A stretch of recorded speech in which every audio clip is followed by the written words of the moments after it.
All right, we are back. Chris, how you feeling, baby? Everything's great. This is an awesome week. I feel more energy when it's draft week. And I'm now kind of getting to the point, middle portion of draft week, that I'm just ready for the draft to be here. But thanks for having me again, O. Oh, man, it's always good to have you on, dude. You do an excellent job, as always. That's why I love bringing you on during the draft time. And I know it's like Christmas right now. Yes. That's what I call it this year. This week is it's basically Christmas for the NFL fans, NFL teams, all that kind of stuff. You know what I'm saying? And for you, it's like a year-round thing because you're tracking the draft, you're tracking the young players, all that kind of stuff for CBS. So for you, it's kind of the draft and then the progress of it. Yeah, definitely. And that's what's kind of how my job has evolved at CBS Sports. Started off just as a draft analyst, but then I was watching 250 to 300 prospects every year, and suddenly they're rookies, then they're in their second season, tracking that development to see if these guys are worthy of getting second deals or if they're busts or, those diamonds in the rough, 5th, 6th, 7th round that become quality players. It's really fun to continue to track them once they get into the NFL, along with tracking the next year's draft class every year. You mean like a third rounder, like Devon Achane? Yeah, someone like him. Yeah, we're overlooked a little bit, but had he not gotten hurt, I think he would have really battled with CJ Stroud to win Offensive Rookie of the Year. Yeah, man. And dude, he's headed for a payday. That's for damn sure. I mean, he is as explosive as it gets, and it looked like he added a little bit more muscle. He was built well. It's kind of like Kader Kohu, who came out of Division II, and he already had an NFL body. When I was at camp, and you're there, you go to the locker room, and you're like, holy shit, this guy's Division II, and it's like that's why he's such a great tackler. He's actually the best tackler we have in the secondary here. When we watch the Dolphins, he's the best tackler that they have easily in the secondary. He is nasty. I think he'll actually play better now in the Weaver system. I don't know. It just seemed like young guys didn't flourish nearly as much with the old man. And so it's kind of those. I almost think like he needs that change of scenery where he gets to attack more and be more physical, which I think that's more of the Baltimore way than the Fangio way, which is more reading and reacting. But it's funny how some of these kids come out and they're kind of under the radar. Kohu a couple years ago, and now we see a Chan. But yet, if you look at them, they're also physically they've been pretty built for this level. Yeah, that's a great point to bring up. I usually think about offensive linemen. I always write in my scouting reports that prospects are not necessarily NFL strong once they get to the NFL. And it's usually we think it in the trenches. But to bring up Kohu, to bring up Achane, I think for all players, it takes probably at least one full year in an NFL strength and conditioning program to get to the level of strength and just physicality, even if you're coming from the SEC like Achane was, or you're coming from Texas A&M Commerce.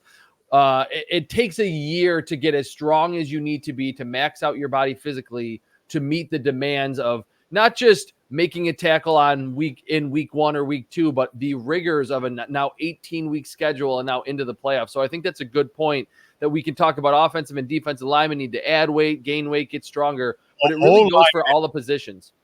Dude, O-linemen, sometimes it takes them more than a year. Yeah.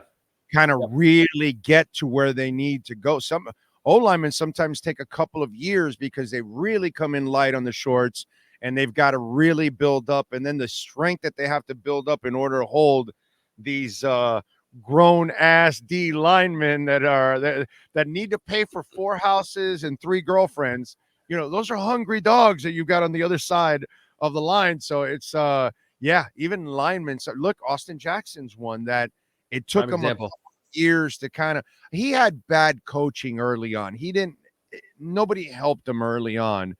These guys that we see now with the Dolphins, these guys understand offensive line play. They're getting the max out of anybody that lines up, actually. So these guys, they made Austin Jackson what he is now, bro. They did an awesome job with him because he was headed for complete Bustville. Yeah, he certainly was. And I think he is, and we're going to hear a lot about this in the first round and throughout the draft. He is the prime example of big time athlete with all the size, all the measurables that you would want at a specific position, offensive tackle for Austin Jackson, and just needed to be well coached, needed to get stronger. And it took time and it took the right coaching staff to get the most out of him. We will hear and see the names of these kind of raw specimens who need that once they get to the NFL. If they don't get it, they're going to ultimately bust out of the league or turn into role players or just never really make it. But if you have the physical tools like in Austin Jackson, there is an outcome where you can be a high caliber player like he showed he was last season. Yep, I'm with you there. By the way, you can follow him on Twitter at Chris Trapasso at CBS Sports. He does an excellent job if you want to follow the draft. Let's get into Miami's first round pick. And one of the themes that I've been using is you never want to draft just for need. That's super dangerous. You want to take the best player. But the beauty for the Dolphins is they need help on O-line and D-line, whether it's in the middle of the D-line, whether it's pass rusher or O-line, whether it's guard, or if you want to plan for post-Teron Armstead next year, a guard that can play tackle. And by the way, Chris, I am of the thinking Austin Jackson hasn't improved just a little bit. He's improved so much that I believe eventually he's the guy that swings to left. Yeah. And then whoever they draft actually can either play inside this year and then next year can actually pop to the right, because knowing Chris Grier, he loves to make deals where he gets that second-year contract or he gets a guy underpriced or something like that. And what would be better than you just sign Austin to an extension for right tackle, and now you move him over to left, and you're paying him right tackle money while you're paying a rookie or a second-year player at that moment to play right tackle. So I think there's that in the cards in the future. So I'm going to ask you, with those kind of intentions, if you would think of it in that intention, or somebody that straight up you think is a left tackle, talk to me at 21. What is realistic in Chris Trapasso's eyes that would be there at 21? Well, what's good for the Dolphins truly is a lot of those needs that you outlined. It kind of aligns with the talent that's going to be on the board, and it's really going to be up to Mike McDaniel and Chris Grier, or Mike McDaniel and Chris Grier, to be able to say, do we want an edge rusher? Do we want an offensive tackle that can play guard, like you mentioned? Do we want an interior pass rusher? I think this offensive tackle class is as good as the wide receiver class. So there's going to be a premier, probably right tackle, whether that's Amarius Mims from Georgia.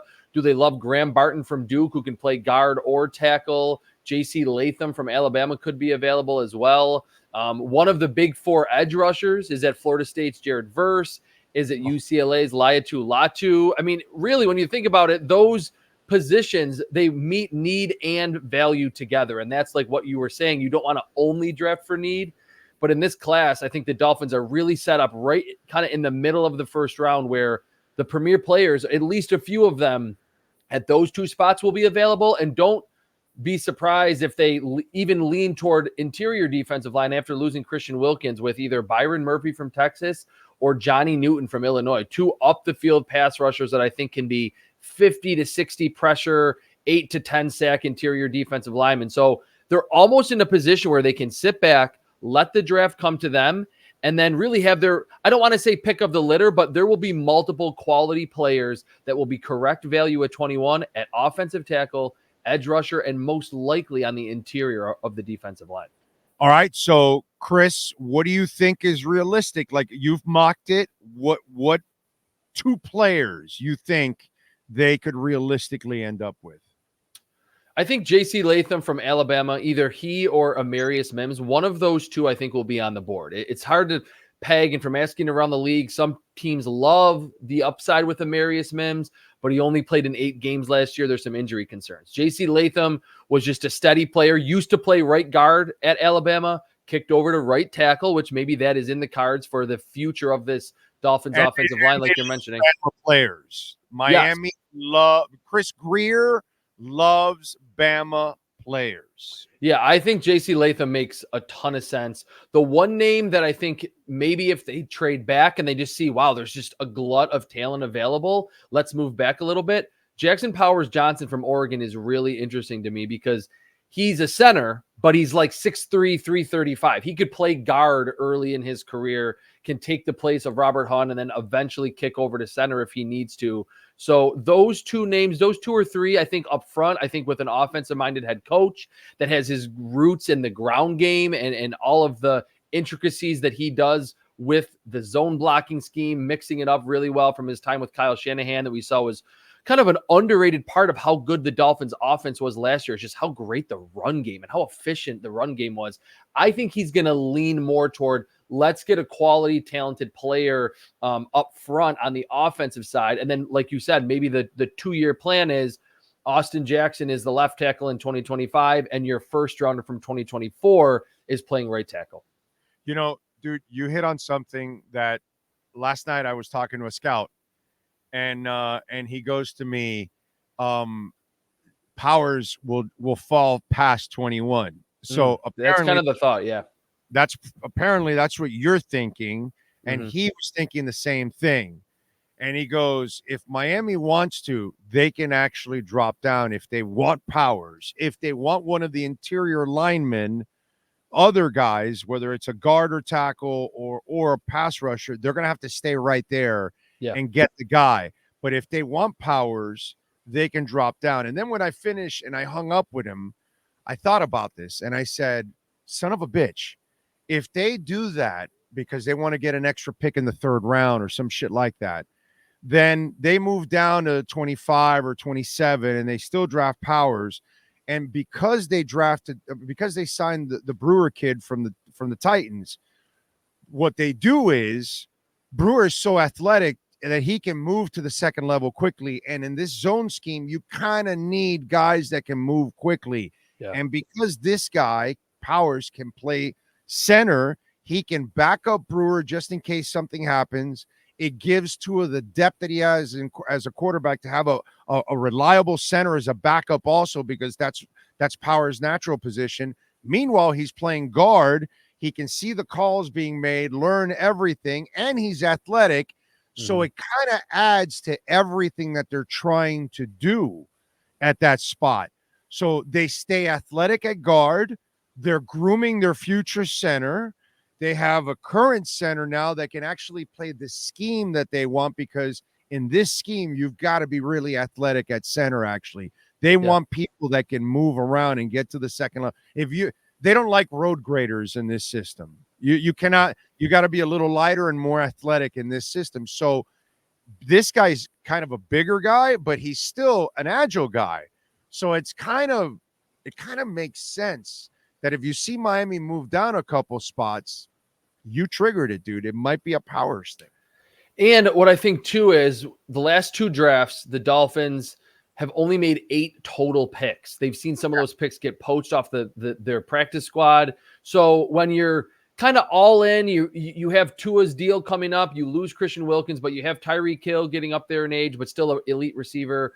Jalen Waddle's contract coming up as well. I think it's smart to replenish the roster, like you're mentioning, to have the backup center who's playing guard, who's going to eventually be your center. It wouldn't be beyond just finding the right player in the first round, trading back to, like you mentioned, maybe get an extra 3rd round pick to add the cheaper talent that you can add to this roster that's young and doesn't have a lot of mileage and injury history on its legs. I think that makes a lot more sense, especially for a team that is so much in win now mode, but again, has not had a lot of draft capital the last 2 drafts to be able to kind of fill in those reinforcements. And Chris, I know you talked about Jared Verse. I love him, dude, but I just kind of feel we need to put a crack pipe in front of him to see for him to fall at 21. But do you really think he can be there at 21? Because I actually love Latou, and I actually think Latou might be. So in a pass rusher, who's the guy that realistically you think will be there? Do you really think Jared Verse will fall there? Because I kind of think he'll be taken already by 21. Probably, but I do think one of the to me, it's a big 4 because I love Chop Robinson from Penn State and his upside. If you want to bet on the right coaching and getting the most out of a player who's only going to be 21 as a rookie, Chop Robinson would be the guy. Verse may not be there. Dallas Turner from Alabama almost assuredly won't be. But I think of the big four, 2 will be available. Whether that's Latu and Chop Robinson, is it Verse and Chop Robinson? It feels like Robinson is the most likely to be available at 21, and maybe even after that trade back that we've been discussing, that he could still be on the board. So if they want to go that direction and fill out some of the offensive line needs later in the draft, I do think at least 2 of the big 4 that have been talked about the most at the edge rusher spot will be there. Yeah, Chop may even drop a little bit because of the youth. By the way, can we send a message out there to the Dolphin Nation? They're not drafting Xavier Worthy in the first round, dude. Come on, bro. No, I don't think so. I mean, that would be fun, especially if they add more speed. But I think this regime has more of a level head and understands like that's not the biggest need and maybe wouldn't meet the right value for Xavier Worthy at 21. Dude, that's a luxury pick at this point. Luxury pick, yeah. That's a team that's already loaded, and they want to add a feature to their offense that they just say, all right, we don't really need that too much. Or KC, if they want to at the end of the round, if they want to, like, you know what, let's give Mahomes another little weapon to have some fun out there. I can see that, because you're freaking KC. You're bringing Chris Jones back. You got everybody pretty much back. You can. That's a luxury pick that if KC wanted to do at 32, okay, I kind of understand it. But the Dolphins, I get it. The guy loves speed. I mean, that we get it, but there's no chance. No chance, right? And I think too that, I mean, this might sound silly to say this, and it's probably a good problem to have. But at that point, if you draft Xavier Worthy, there's only one football to go around. And are you lessening the impact that Tyreek Hill can make because you feel you got to throw it to Xavier Worthy? And then what about Jalen Waddle? And what about the run game? You re-sign Raheem Mostert. Yeah, exactly. Like, I think at that point, for as much as it's all about, it's kind of an arms race now to add as many weapons as possible. Yeah, exactly. And I think the Dolphins truly were at their best when the run game was really going. Like, certainly the big plays from Tyreek Hill and Waddle, but the games where they just looked like unstoppable, whether it was early in the season or even down the stretch when some injuries kind of settled in, when they were running the football like the San Francisco 49ers type way and not afraid to lean on Mostert and Achane, that's when the offense was the most scary, I think, for the rest of the NFL. McDaniel, are you listening to Chris? Stop abandoning the run, damn it. Yeah, it's one of the things that kind of pisses me off about Mike. He has this tendency of getting too cutesy with the passing game, and he overdoes it when sometimes it's all about kiss. Keep it simple, stupid. Hand it off, hand it off, hand it off. Come on, man, especially when it's working. I mean, it's just there are times that he does that, and it just drives me crazy. All right, Chris, let's move over to the second round.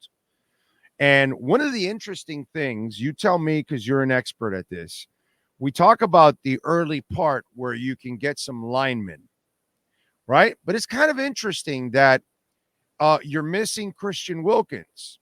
There's actually going to be some defensive tackles available in the second round where Miami picks too. Again, this goes in the conversation of you don't want to reach by need, but your needs happen to be in reach. So, so talk to me a little bit about the second round and what you're seeing there. Again, opposite of that, maybe linebacker also can be thrown in there, in that part of the second round too. So talk to me a little bit about what you see there in the second round, O-line, D-line, pass rusher, linebacker, those kind of things. Well, I'll just start off by saying the offensive line, whether it's tackle, whether it's on the interior, there's plenty of depth there, a lot of good players. If the Dolphins go in a different direction in the first round, they can get a quality blocker that fits what they want to do, like the mobility, the athleticism, the lateral quickness will be there. I also love the interior defensive line depth on day 2. Chris Jenkins from Michigan, Brandon Dorlus is kind of like I'm not going to call him Chris Jones, but he's kind of a Chris Jones type that he's like 6'3", 290, really slippery, was a very productive pass rusher at Oregon. There's 2 Clemson defensive linemen that might be picked in that range. It feels like if they want to get a really good Rook. Yes, I love Rook. I love Rook. Rook Ro is how you pronounce it, apparently. Is that it? I need to learn that name because they might pick that one in the second round. What was it again? Rook Ro. Truly, that's how you pronounce his name. He Okay. said it in an interview. So he's a good one. Michael Hall from Ohio State is another. So there's 4 or 5 right there where if they want to plug that hole left by Christian Wilkins signing with the Raiders. Who's the guy you like out of that group? I love Michael Hall the most. I think at his age, he's only going to be 20 when he's drafted, which you could think, hey, maybe that's too young. But the production that he had in the Big Ten at such a young age against 23, 24-year-olds, all with the extra COVID year, very impressive to me. The pass rush moves are there. He's a plus athlete. I think he's another one that could be in that Austin Jackson mode where in a year or two, we're like, man, Michael Hall was the steal of the interior of the defensive line class. And lastly, linebackers. What's that? I think Roku is that guy also because he's been playing only since 11th grade. Yeah. He's a Nigerian kid, I think. So this is one of those cats that is just on pure talent right now is what you're watching. He hasn't really, everything hasn't really settled in with him that when it does, it could get ugly.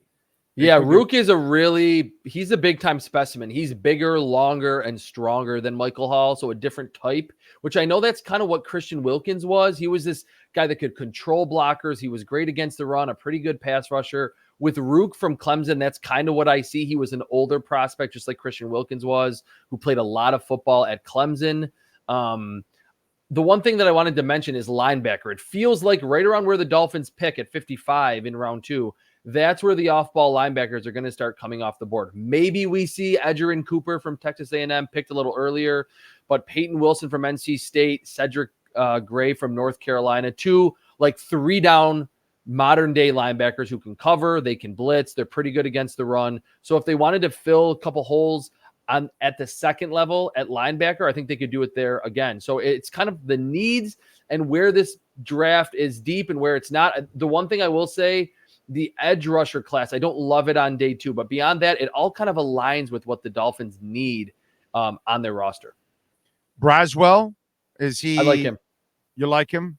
Bama early kid? second, though, it feels like. Okay, early second. Okay, all right. Yeah, that would be it. All right, so they don't have a 3 or 4, so I'm not going to get into that. But just for fun, Chris, give me 1 or 2 third-day picks that, under the radar guys, because that's what they are there, that you love, that you think could be steals. Chris Abrams-Drain, the corner from Missouri. I know his teammate Ennis Rakestraw is getting a lot more buzz, but I saw someone, and I think it's important, and really Kader Kohu has been kind of this guy for the Dolphins early on, but to have that little feisty nickel corner that can maybe play some safety, maybe play on the outside. Chris Abrams-Drain from Missouri is that type to me. There's so many in this class. How about wide receiver? What about Jermaine Burton? If the Dolphins do want to add a day 3 wide receiver, Alabama's Jermaine Burton, down the field, vertical speed, tracks it awesomely, but there's apparently some maturity or some off the field concerns. He's played at a bunch of different schools dating back to high school. I've talked to a couple of sources that said this is like a 2nd or a 3rd round talent who might be available 4th, 5th, even maybe the 6th round in this draft. And we know that when it comes to speed and getting down the field, McDaniel will kind of pound the table for that player. Another name that I just want to throw out here, being on this Miami radio show. Hold on, let me add to your point right now. Not only will McDaniel be in love maybe with the talent, but Greer will take chances on good point. Question guys. He's already done it over the last couple of years. He'll get rid of them quickly when they screw up, but he'll take a chance on a guy and he'll bring him in, and then he'll just have a short leash on the guy. Yep. He'll say, we'll bring you in, we'll give you a chance, but if you screw up, you're out of here right away. And so he'll do that. So you hit on something there and he's Alabama. Mm-hmm. So, there's a couple of things there. So there's talent, there's Alabama, and there's trouble. And they will take those kind of chances at times. So, and certainly without knowing all the details of what's up with Jermaine Burton's draft stock, it's hard for me to have a definitive thought on him. But just on the field, I certainly think he's at least a day 2 talent. And for as much as people want Xavier Worthy to go to the Dolphins in the 1st round, I would just in terms of value much rather have Jermaine Burton in like round 5 to again roll the dice there. To see the one other thing that I want to mention few sources have mentioned to me, watch out for Jatavian Sanders, the tight end from Texas, to Miami at some point in this draft. They signed Jonnu Smith, but Sanders is another one, very fast, was a big-time recruit, very athletic, move tight end where he's not going to be in line, but he can be in the slot. He can be in the backfield on one snap. Then he can be in line. I think the versatility, and like you're mentioning with the offensive lineman, the mobility and just the ease at which he gets in and out of his breaks, I think Mike McDaniel will like Jatavian Sanders quite a bit. So what I'm trying to think, if we're spitballing here and having some fun with this, if you move down for Jackson Powers into the back end of the 20s and you're able to get him and you get that extra third rounder, yes, boom. There you go. That's where Sanders would go. Third round, right? Yep. Third round. That's where it kind of feels like he'll be picked. Yeah. So that's what I'm figuring, that if you get that extra pick, a guy like Sanders could be an option because you have Jonnu Smith signed for only a couple of years. So you kind of groom the other kid and then, or you attack with two tight ends. If he's willing, if he's willing and able to make plays right away, then all of a sudden you've got two tight ends working the field. Jonnu Smith, I think, is going to be a big part of the offense. For sure. He's one of the 3 fastest tight ends in the NFL. That alone is going to get Mike McDaniel to use him, and he can actually catch the ball. So, that's pretty good stuff. All right, Chris, what can people do to follow you, and what are you working on this week? Just at Twitter, at Chris Trapasso. And then really my big thing, I posted my top 280 prospect big board at CBS. And then during the draft, if you, outside of following along with if they want to follow along with the NFL draft tracker at CBS, from the second round, Pete Prisco's on the grades the first round, but from the second round all the way through pick 257, Mr. Irrelevant, I'll be doing the live grades for every pick at CBS Sports. So follow that draft tracker during the draft Friday and Saturday. Chris, you're a stud. Thank you, my brother. Enjoy Christmas week here in the NFL, my friend. We'll catch up down the line. Thank you. Appreciate it. Thanks. There you go. Chris Trapasso, man. Excellent work. And, of course, great conversation. Get a little draft talk for you guys there as promised. We told you we'd give you a bunch of draft talk this week.